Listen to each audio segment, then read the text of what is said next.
Washington, D.C. has one of the most restrictive tenant screening environments in the entire country, rivaling or exceeding even California, New York, and Washington state. The district operates under a unique combination of the D.C. Human Rights Act, the Fair Criminal Record Screening for Housing Act, and a web of tenant protective regulations that impose significant constraints on every aspect of the screening process. If you're a landlord in D.C., compliance is not optional. Enforcement is aggressive, and penalties are substantial. Let's start with application fees. D.C. does not have a specific statutory dollar cap on screening fees the way some states do. However, landlords can only charge fees that are reasonably related to the actual cost of the screening. Excessive or unreasonable fees can be challenged, and the district's tenant protective environment means that regulators and courts scrutinize landlord charges carefully. Best practice is to charge only what you actually pay for the screening report and to be transparent about the cost. Criminal history screening in D.C. is heavily restricted under the Fair Criminal Record Screening for Housing Act of 2016. This law fundamentally changed how landlords in D.C. can use criminal records in the screening process, and the requirements are among the strictest in the nation. Under the Act, landlords cannot inquire about an applicant's criminal history, including arrests, charges, and convictions, until after the landlord has made a conditional offer of housing. This means the initial application cannot include any questions about criminal background. The landlord must first evaluate the applicant based on all other criteria: income, credit, rental history, references, and make a conditional approval before accessing criminal records. Once a conditional offer has been made, the landlord can then conduct a criminal background check. But even at this stage, significant restrictions apply.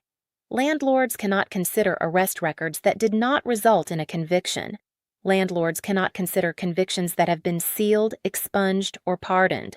Landlords cannot consider convictions for offenses that are no longer crimes under current D.C. law, including marijuana possession, which was legalized in D.C.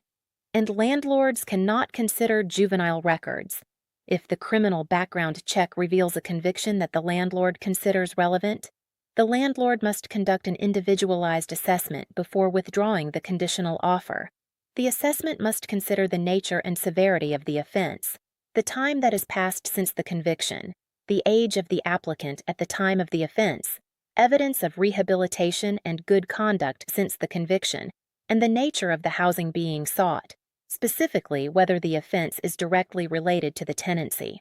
If the landlord decides to withdraw the conditional offer based on criminal history, the landlord must provide the applicant with written notice that includes the specific conviction forming the basis for the withdrawal, a copy of the criminal background check, an explanation of the applicant's right to dispute the accuracy of the report, and an opportunity for the applicant to provide additional information, including evidence of rehabilitation, character references, and an explanation of the circumstances. The landlord must then consider any additional information the applicant provides before making a final decision.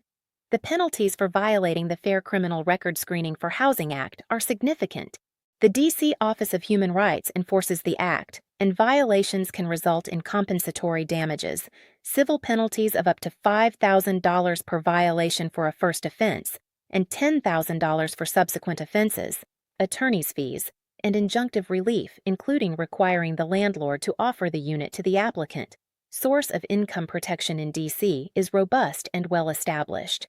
Under the D.C. Human Rights Act, D.C. Code Section 2, 1.0221, landlords cannot discriminate against applicants based on their source of income.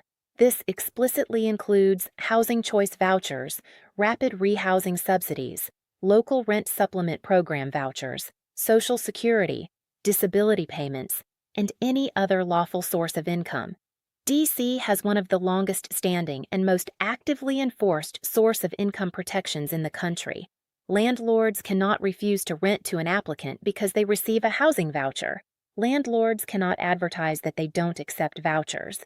And landlords cannot set screening criteria, like minimum income requirements, that effectively screen out voucher holders when the voucher plus the tenant's income would cover the rent. The D.C. Office of Human Rights actively investigates source of income, discrimination complaints, and has pursued enforcement actions against landlords who violate this provision. For credit reports, D.C. follows FCRA requirements for permissible purpose and written consent. The adverse action process includes both federal FCRA requirements and the D.C.-specific criminal history notification procedures described above.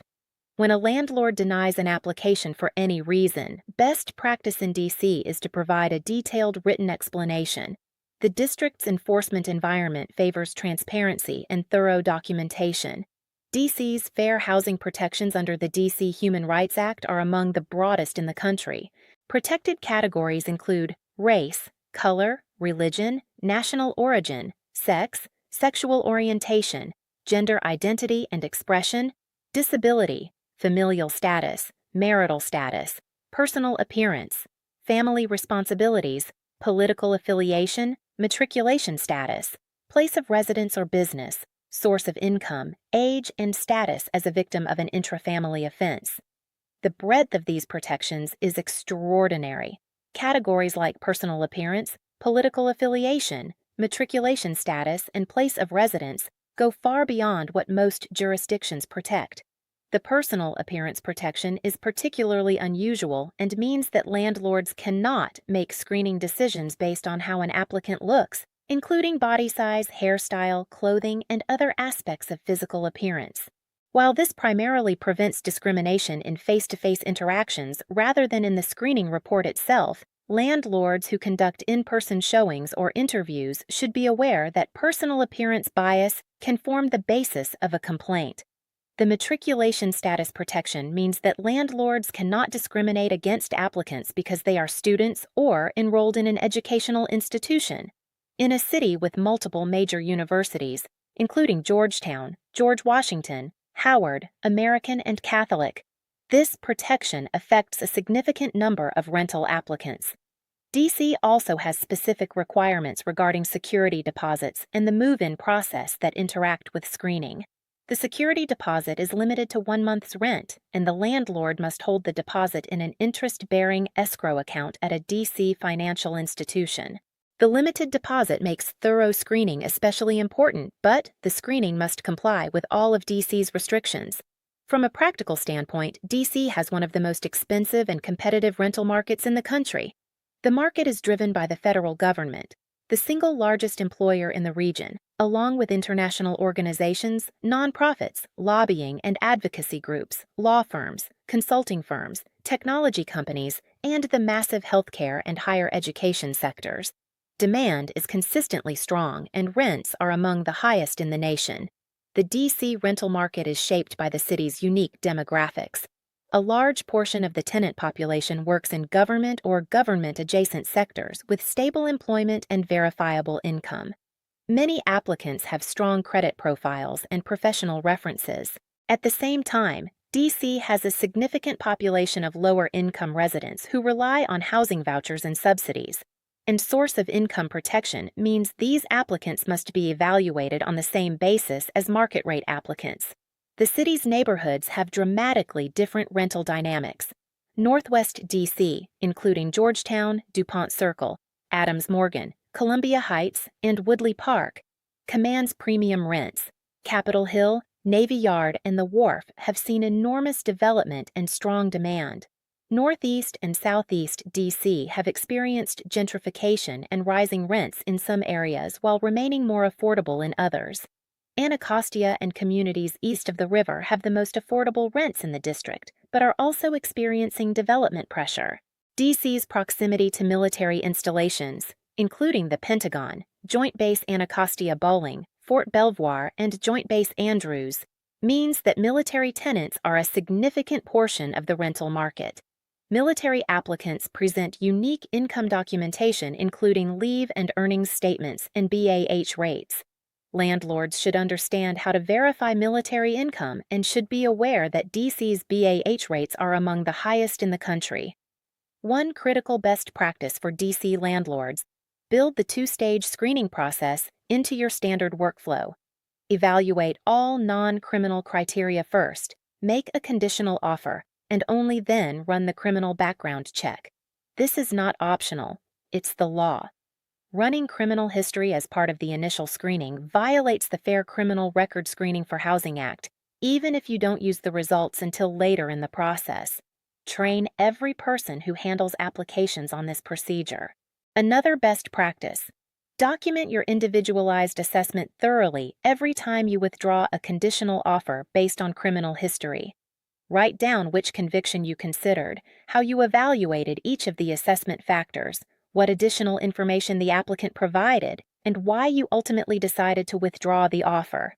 This documentation is your primary defense if the applicant files a complaint with the Office of Human Rights. Without it, you're vulnerable. A third best practice: never advertise or state that you don't accept housing vouchers. Even casual statements like "no Section 8" in a listing or conversation can result in a discrimination complaint. Source of income discrimination is actively enforced in D.C., and testing by fair housing organizations, where testers pose as voucher holders to identify discriminatory practices, is common. For the complete guide to Washington, D.C. tenant screening laws, visit tenantscreeningbackgroundcheck.com. Subscribe to our channel for every state in our tenant screening law series.